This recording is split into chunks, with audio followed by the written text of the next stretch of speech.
सुप्रभात बच्चों। आज हम पढ़ेंगे तुलसीदास द्वारा रचित कवितावली। कवितावली का तात्पर्य है कवित धन आवली। कवित का मतलब होता है एक छंद है और आवली का मतलब होता है माला, अर्थात कवित का माला। ये जो है ये कवित है उत्तरकांड से। इसमें हम पढ़ेंगे आज किसबी किसान कुल बनिक भिखारी भाट, चाकर चपल नट चोर चार चेटकी, पेट को पढ़त गुण गढ़त गढ़त चढ़त गिरी, अटत गहन गन अहन खेटकी, ऊँचे नीचे करम धर्म अधर्म करी, पेट ही को पचत बेचत बेटा बेटकी, तुलसी बुझाई एक राम घनश्याम ही थे, आगी बढ़वा गिते बढ़ी है आगी पेट की। बच्चों, ये उस समय की बात है जब तुलसीदास का समय था। तुलसीदास के समय में अत्यधिक गरीबी का सामना करना पड़ा। खाने पीने की वस्तुएं नहीं हुआ करती थी। लोगों को अपना पेट पालने के लिए बहुत परिश्रम करना पड़ता था, इधर उधर घूमना पड़ता था, तब जाके उन्हें दो चार रोटी या भोजन प्राप्त हो पाता था। इसको हम अलग अलग शब्दों का व्याख्या करते हुए पढ़ेंगे। किसबी का तात्पर्य होता है मजदूरी करने वाला, जो व्यक्ति मजदूरी करता है। यहाँ 8 प्रकार के लोगों का वर्णन किया गया है। का तात्पर्य ये कि संसार में हर तरह के लोगों को अपने पेट का पालन करने के लिए, भूख मिटाने के लिए अनेक प्रकार की परेशानी का सामना करना पड़ता था। किसबी किसान कुल, किसबी मजदूरी वर्ग के लोग, मजदूर वर्ग के लोग जो मजदूरी करते थे। किसान कुल, किसानी करने वाला व्यक्ति, किसान के कुल का व्यक्ति। बानिक मतलब होता है व्यापारी, व्यापार करने वाला। भिखारी, आप जानते हैं भिखारी का तात्पर्य है भीख मांगने वाला। भाट मतलब होता है दास। दास जो राजाओं के यहाँ दास रहते हैं, उनके आदेश का पालन करते हैं, उनका गुणगान करते हैं, उनको दास कहा जाता है। चाकर मतलब होता है नौकर। चाकर का तात्पर्य है नौकर। चपल नट मतलब चालाक व्यक्ति। चोर, आप जानते हैं चोरी करने वाला। चार का मतलब होता है दूत। राजा महाराजा के घराने में दूत होता है जो संदेशवाहक कहलाता है। चेटकी का मतलब होता है बाजीगर, जादूगर।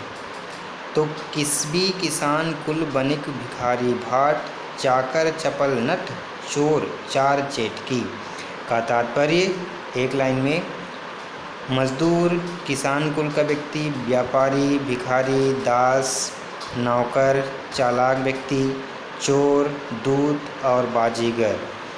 पेट को पढ़त अर्थात पेट को पालने के लिए, पेट को पढ़त अर्थात पेट को पालने के लिए। गुण गढ़त, गुण गढ़त का तात्पर्य होता है विभिन्न तरीके से, तरह तरह के प्रयोजन से। गढ़ना मतलब योजना बनाना होता है। विभिन्न तरीके का योजना बना करके चढ़त गिरी, पर्वत पर चढ़ते थे। अटत गहन गन, अटत का मतलब होता है घूमना। गहन गन मतलब होता है, गहन मतलब घना और गन मतलब होता है वन। घूमते रहते थे भीषण लकड़ी से भरे जंगल में, जानवरों से भरे जंगल में घूमना पड़ता था, गहन घने जंगल में घूमना पड़ता था। आहन का मतलब होता है दिन भर, आखेटकी का मतलब होता है शिकार कर। अपने पेट का पालन करने के लिए विभिन्न तरीके से पहाड़ पर चढ़ाई करते थे, घने जंगल में दिन भर शिकार करते रहते थे। ऊंचे नीचे करम, करम का मतलब होता है काम काज।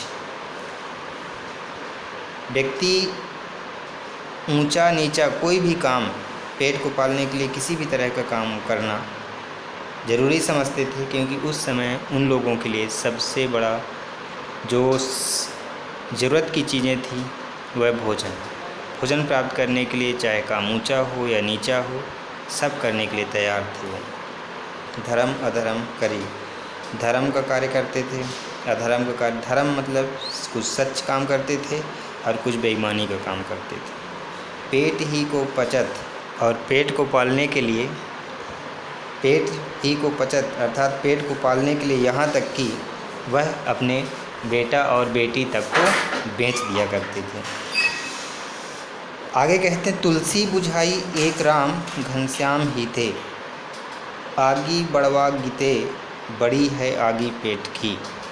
तुलसीदास जी यहाँ कहते हैं कि एक राम के स्वरूप घनश्याम अर्थात मेघ, राम के स्वरूप एक मेघ है, बादल ही है, जो आगी बड़वा गति, बड़वा गति का मतलब होता है जंगल में लगने वाला आग, आगी मतलब आग, बड़वा गति मतलब जंगल में लगने वाला आग, अर्थात एक राम स्वरूप घनश्याम अर्थात मेघ ही हैं जो जंगल में भयानक लगने वाले आग को एक दिन की बारिश से बुझा देते हैं। जबकि जंगल में लगने वाला आग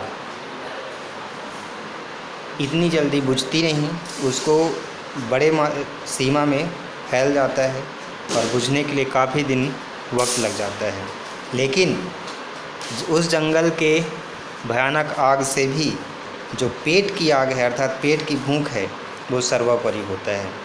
तुलसीदास अपने ज़माने के उस दशा का यहाँ वर्णन किए हैं। उनका कहने का तात्पर्य ये है कि उस ज़माने में मनुष्य को अपना पेट भरना सबसे मुश्किल कार्य होता था और उसके लिए धर्म कर्म ऊंच नीच कुछ भी नहीं देखा जाता था।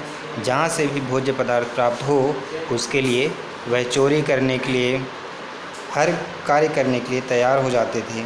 अंत में तुलसीदास जी ने राम की महिमा, राम स्वरूप की महिमा घनश्याम का वर्णन करते हुए कहते हैं कि वही एक हैं जो जंगल में भयानक लगा हुआ आग बुझा सकते हैं, लेकिन उससे भी कहीं बड़ी तेज जो आग लगती है वह पेट में लगा हुआ भूख रूपी आग है।